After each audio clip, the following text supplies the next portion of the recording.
आगामी 16 से 18 दिसंबर तक राजमहल्ला स्थित वैष्णव विद्यालय परिसर में अखिल भारतीय वेद महोत्सव का दिव्य आयोजन होगा, जिसमें बड़ी संख्या में देश के वैदिक विद्वान शामिल होंगे और वेद मंत्रों के पारायण के साथ ही वैदिक विषयों पर चिंतन, मनन और मंथन भी करेंगे।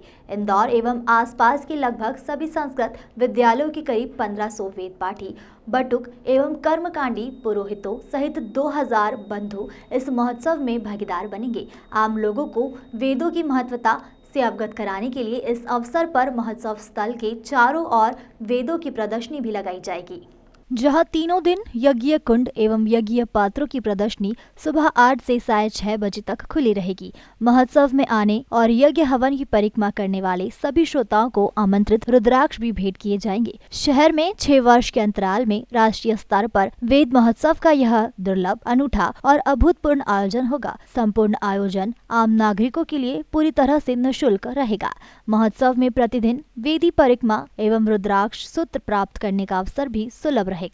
इस प्रतिष्ठापूर्ण अनुष्ठान से पश्चिमी क्षेत्र में 3 दिनों तक वेदों की ऋचाएं गुंजायमान रहेगी। अखिल भारतीय वेद महोत्सव की आयोजन समिति के संरक्षण सांसद शंकर लालवानी, स्वागताध्यक्ष विनोद अग्रवाल, अध्यक्ष पुरुषोत्तम दास पसारी, महासचिव पंडित राधेश्याम शर्मा, गुरुजी एवं समन्वयक पंडित गणेश शास्त्री ने बताया कि महोत्सव में देश के करीब 2000 प्रतिनिधि शामिल रहेंगे। निर्धारित कार्यक्रम के अनुसार शुक्रवार 16 दिसंबर को सुबह 8 बजे चतुर्वेद एवं सस्वर भद्रसूत के साथ ऋग्वेद पारायण के बाद प्रातः 10 बजे अयोध्या के विद्या भास्कर जगत गुरु रामानुजाचार्य स्वामी वासुदेवचार्य महाराज एवं श्रीमद वल्लभ संप्रदाय के जगत गुरु पद्मश्री गोस्वामी गोकुलोत्सव महाराज के सानिध्य एवं काशी के प्रोफेसर भगवत शरण के मुख्य आतिथ्य में शुभारंभ होगा। महोत्सव की तैयारियां नियमित रूप से युद्ध स्तर पर चल रही हैं। संस्कृति का प्रमुख हिस्सा है और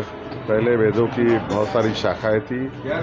धीरे धीरे वेदों की शाखाएं विलुप्त होती गई और वेदों के हमारी सनातन संस्कृति, धर्म, संस्कारों के संरक्षण और संवर्धन के लिए वेद महोत्सव का आयोजन किया गया है। अखिल भारतीय वेद महोत्सव जो कि 15, 16, 17 वेस्टर्न स्टेडियम में रहेगा, प्रतिदिन रहेगा। और हमारा प्रयास है कि इंदौर और इंदौर के आसपास जो हमारे संस्कृत महाविद्यालय में जो हमारे बटुक है, जो कर्मकांडी शिक्षा प्राप्त करते हैं, उनको वेदों का भी ज्ञान हो और आम लोगों को भी, हम जैसे लोगों को भी वेदों के बारे में जानकारी मिले।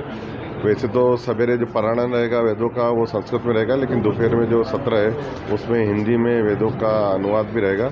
और यहाँ यज्ञशाला भी रहेगी जिसमें परिक्रमा करके चारों वेद रखे जाएंगे और उसकी परिक्रमा करके पुण्य लाभ कमाया जा सकता है। तो ये दुर्लभ समय है इंदौर के लिए कि वेदों का अखिल भारतीय सम्मेलन में जा रहा है। मैं धर्म प्रेमी जनता से निवेदन करूँगा इस आयोजन में आकर अपना लाभ पुण्य कमाएं। देश भर के कौन सा प्रमुख संत विद्वान इसमें? देखिए, संतों की सूची बन रही है और वो जो प्रमुख है वेदों के ज्ञाता, वो चाहे साउथ के हो या नॉर्थ के हो, ईस्ट के, चारों कोनों से यहाँ पर हर क्षेत्र में जो वेदों के ज्ञाता हैं उनको बुलाया गया है, वो वेदों की व्याख्या करेंगे। आज की तारीख में इन वेदों की जानकारी होना अति आवश्यक है।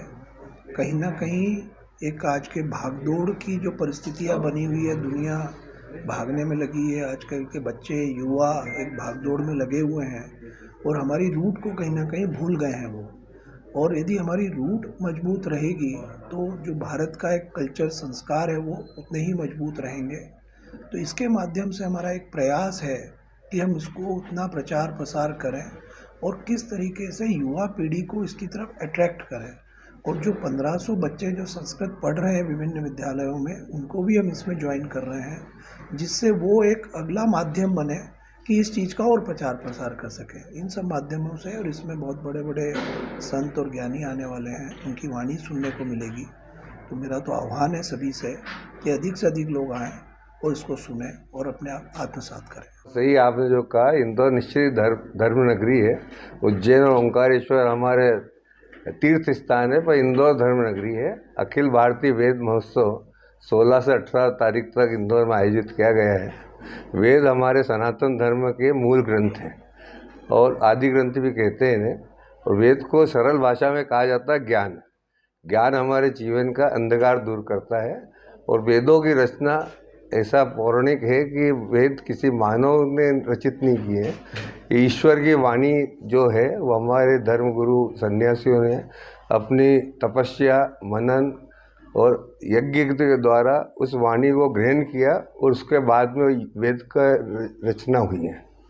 शुरू में यजुर्वेद ही था, बाद में वेदव्यास जी द्वारा यजुर्वेद का भाग करके 4 वेदों को बनाया गया।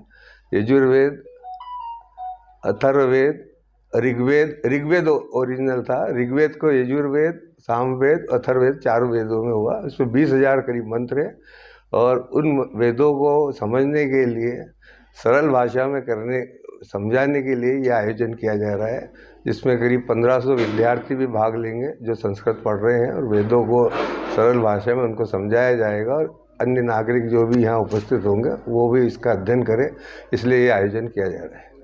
सर, व्यवहारिक तौर पर देखा जाए तो तमाम जो सामाजिक कुरीतियाँ हैं उनको दूर करने का एक सही माध्यम वेद, पुराण, शास्त्र और धर्म संस्कृति है। ये आयोजन उनको बढ़ावा देने के लिए, आने वाली पीढ़ियों को वास्तविकता से अवगत कराने के लिए कितना महत्वपूर्ण साबित होगा? देखिए, ये वेद जो है पुराने समय में ऐसा लिखा गया है जिसमें आज जो घटनाएं घटी है वो वेदों में उल्लिखित है। वेद श्रुति ग्रंथ कहलाए जाते हैं, स्मृति ग्रंथ होते हैं। रामायण, महाभारत जो घटना घट गई है उस पर ग्रंथ लिखे गए हैं। वेद, इसलिए ये समझने की बात है कि हमें इस वेदों से अधिक हम क्या ज्ञान प्राप्त कर सकते हैं, इसीलिए ये सरल भाषा के अंदर ये आयोजन किया जा रहा है। अधिक से अधिक लोग लाभान्वित होंगे, ऐसी पूर्ण उम्मीद है। सर, ये स्कूल कॉलेजेस के छात्रों को भी इसमें निश्चित करना चाहिए। पूर्व जमाने में जो अभी नई शिक्षा प्रणाली आ रही है उसमें फिर संस्कृत को महत्व दिया गया है। 3 स्कूल लेवल पर संस्कृत को वापस मध्य प्रदेश में भी चालू किया जा रहा है।